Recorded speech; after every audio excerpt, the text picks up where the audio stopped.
الله وی په هغه چا رحم نکوم چې څوک په مخلوق رحم نکوي او ته په ځمکې والا رحم کوه نو زه به په تا رحم وکړم. نبی کریم صلی الله علیه وسلم وفرمایل ویرای وړی دا بچي، هغه بچي ورته واپس کړه. وی دې کې نبی کریم صلی الله علیه وسلم ولیدل چې د میږیانو کور و، کور لکه د میږیانو سوړه وه، هغې ته چا اور ورته کړی و.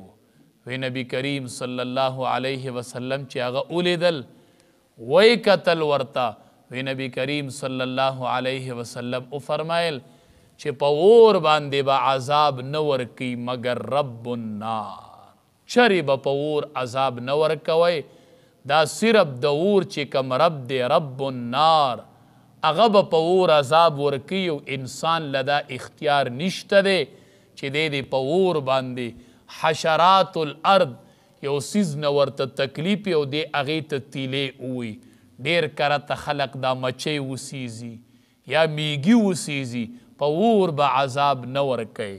نور مسله دا ده میږونه تنګ راللې او تا ته تکلیف در رسوي یا بل حشرات الارض دی تا ته په تکلیف ابتدا کړې ده نو ته یې وجلی شي، مړه کولی شي هغه میږې هغه مچۍ تا ته تکلیف درکوي نو وجلی شي، د مرګ اجازت شته دی خو په اور باندې د سیزلو اجازت دا شریعت نه ورکوي او دا به نه سیزي.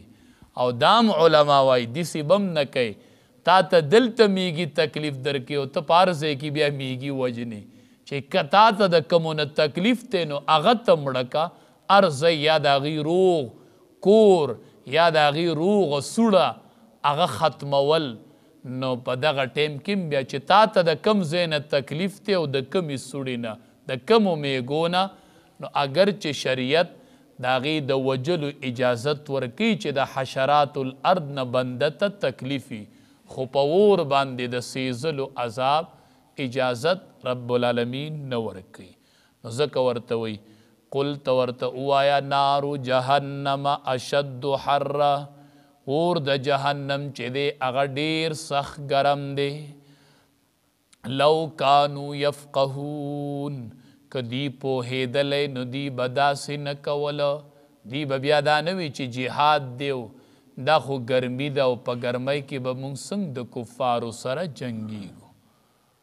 فرمایي استغفر لهم او لا تستغفر لهم، که ته بخښنه غواړې دوی لره او که نه غواړې دوی لره، یعنی دا دواړه برابر دي. ان تستغفر لهم، که ته بخښنه غواړې دوی لره 70 مرة اویا ځله فلن یغفر الله لهم، نو هیڅ چرې الله بخښنه نه کوي دوی ته.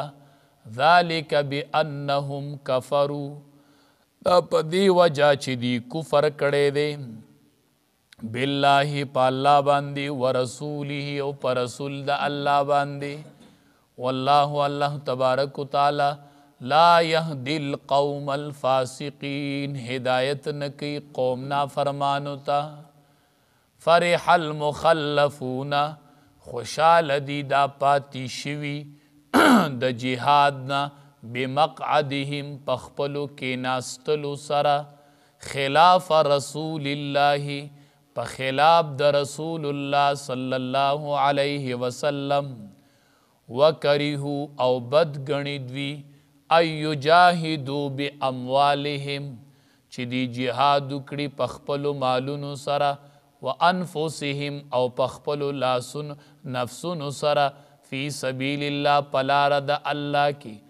وقالو وای دا منافقین مومنانو ته لا تنفرو موزی پی الحر پا گرمی کی جہاد لا. قلت ورته وایا نارو جهنم اشد حر، اور د جهنم چې دی هغه ډیر سخت ګرم دی. لو کانو یفقهون، کچری دی پوهیدلی نو دی به داسې خبرې نه کولې.